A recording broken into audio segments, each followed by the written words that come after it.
Kembalikan PKI sebagai partai yang legal. Jadi anak-anak keturunan PKI nggak usah khawatir di PHK, dia jaminan hari tuanya ada. Ini fakta ini, bahwa PKI sekarang menjadi pahlawan.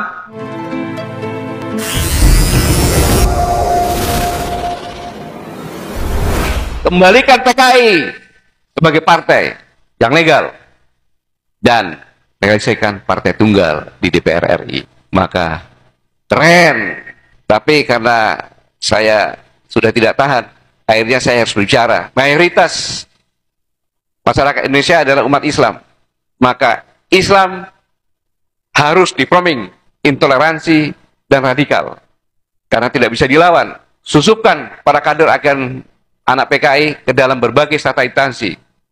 Kementerian, partai, legislatif, ormas, ormas agama, Islam, Kristen, Katolik, Hindu, Buddha, organisasi kemudaan, LSM, dan institusi negara untuk galang kekuatan politik dan rakyat serta bisa mengendalikan pemerintah.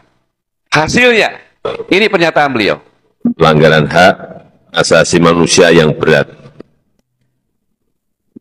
yang dibentuk berdasarkan keputusan Presiden nomor 17 tahun 2022.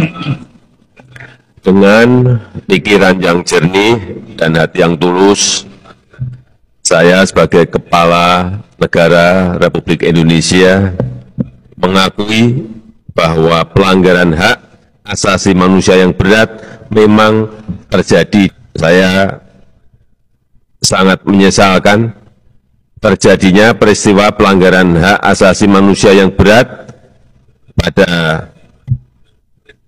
yang pertama, peristiwa 1965-1966, saya menaruh simpati dan empati yang mendalam kepada para korban dan keluarga korban.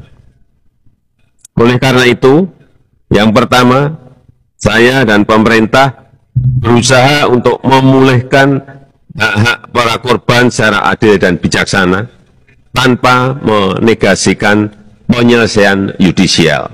Jadi itulah pernyataan yang benar-benar sangat luar biasa dari tim yang 12 orang, 126 hari, dan bisa 12 peristiwa.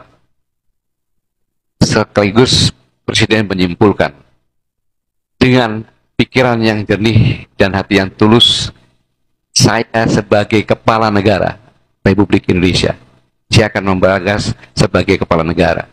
Hukum yang ada di Indonesia, yaitu harus persetujuan DPR. Baru membentuk tim ad hoc. Tetapi beliau sebagai Kepala Negara hanya mendengarkan 12 orang tadi. Sudah menyatakan terjadi pelanggaran hak asasi manusia yang berat.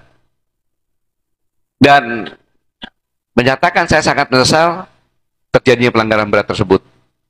Kemudian pemerintah berusaha memulihkan hak para korban secara adil bijaksana tanpa negasi yang penyelesaian inisial. Pelanggaran HAM berat ini agar publik semuanya tahu. Karena kalau tidak tahu, itu pelanggaran HAM berat biasa saja. Berdasarkan Undang-Undang Nomor 26 tahun 2000, itu pelanggaran HAM berat adalah, pertanyaannya adalah mengapa Presiden dalam menerbitkan keputusan Presiden nomor 17 tahun 2002 tidak mengikuti logika undang-undang ini dengan terlebih dahulu berkonsultasi dan meminta pertimbangan DPR RI. Ini suatu konstitusi juga. Saya berani menyampaikan seperti ini sebagai seorang Presiden kepala pemerintahan. Dari kesaksian sejarah betapa kejamnya PKI pada pemberontakan G30 PKI yang telah menculik, menyiksa, membunuh para ulama dan santri, ada replik-repliknya di mana-mana, dan yang tragis menculik, menyiksa dan membunuh sejumlah jenderal, dan kemudian jenazahnya ditumpuk, dimasukkan secara paksa di dalam lubang buaya. Saya ingin sedikit menjelaskan siapa jenderal-jenderal itu. Jadi yang katanya PKI tadi anak cucunya dan yang berdampak, maka tidak usah memikirkan uang sekolah. Ada beasiswanya bahkan. Sudah sekolah dikasih duit lagi.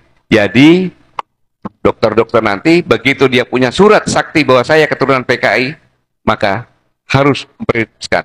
Jadi dapat semacam VVIP lah. Jadi anak-anak keturunan PKI nggak usah khawatir. Di PHK dia jaminan hari tuanya ada. Ini kayak hidup di surga ini. Jadi lubang buaya nanti ditutup, dirubah tempat pembantaian PKI oleh ABRI. Semua, bahkan karena pelanggaran HAM itu menurut HAM itu dari di mana-mana dan pelakunya adalah ABRI, maka pasti ada mimpin. Yang memimpin adalah Letnan Jenderal Soeharto waktu itu. Tetapi siapa? Berdasarkan perintah 11 Maret yang memimpin adalah Presiden. Presiden pun tercap sebagai pelanggaran HAM berat, Presiden Soekarno. Maka tugas Menteri PU nanti adalah merubah Bandara Soekarno-Hatta menjadi Bandara Aidit Noto. Senayan, kan? Gelora Bung Karno dirubah Gelora Aidit. Memang kalau seperti ini. Ini dampaknya. Ini perintah instruksi Presiden loh ini. Menteri harus melakukan itu. Jadi nanti BUMN itu isinya adalah PKI, anak cucu PKI atau yang berdampak. Ini fakta ini bahwa PKI sekarang menjadi pahlawan dan umat Islam serta TNI adalah